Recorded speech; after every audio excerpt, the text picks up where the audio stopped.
Hello guys, ako nga po pala si Mr. JCL. Magagawa po ako ngayon ng review sa perfume na Coach Green. Okay, this is the Coach Green. Ang Coach Green for Men ay in-establish siya noong 2023, so bagong-bago pa, last year lang. And it's a fragrance for men. So, i-review natin ito ngayon. Anong masasabi ko? Kung okay ba siya at saan siya nababagay. So bagong-bago pa siya. The nose behind this fragrance is Chimari Salamin. Ang top notes ng Coach Green ay kiwi and bergamot. And middle notes naman niya is rosemary and geranium. Base notes, it's cedar and moss. As you can see, this is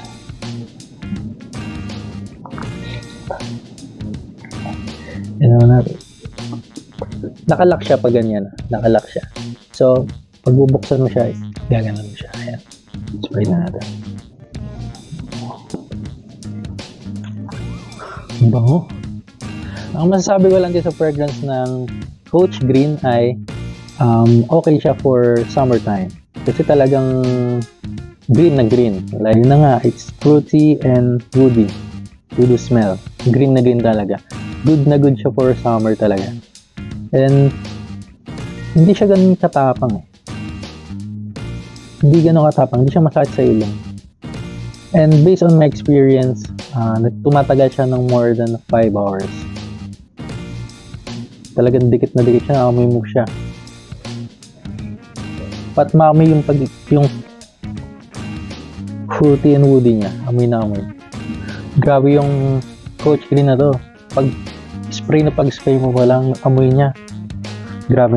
Yung blast ng citrus green niya, binaback upan pa nung mild na kiwi para mag-add ng konting sweetness. Grabe. Ang bango. And talagang super masculine yung amoy niya. Super masculine. And for me, it's a good buy. It's a good buy. Actually, di ko ito binili. Gift lang siya sa akin, ng girlfriend ko. And highly recommended ko siya talaga for summertime. Hindi kayo mapapahiya sa amoy. Hindi siya masakit sa ilong. Masculine siya. Hindi siya masakit sa ilong. Recommended ko siya sa summertime.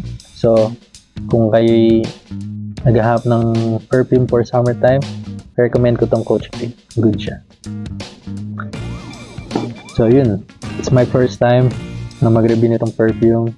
And ito yung una ko na-review, yung Coach Green. And gift siya sa akin na aking girlfriend. Hi Giselle, thank you. Good buy siya. Good for summertime. Masculine, sweetness, fruity wood, amoy na amoy mo. Hindi siya ganun katapang, di masakit sa ilong. May kasama ka, maamoy niya. Amoy niya to, sure. So yun, kung hindi ka pa nakasubscribe sa aking channel, mag-subscribe ka na para sa mga susunod ko pang review ng perfume. So, huwag mo nang kalimutang click ang notification bell, pakilike na rin ng video kung nagustuhan mo itong video at mag-comment ka kung may katanungan ka. And ako nga po pala ulit si Mr. JCL. Subscribe ka na sa aking channel. Thank you sa panonood. Hanggang sa susunod na review natin ng perfume.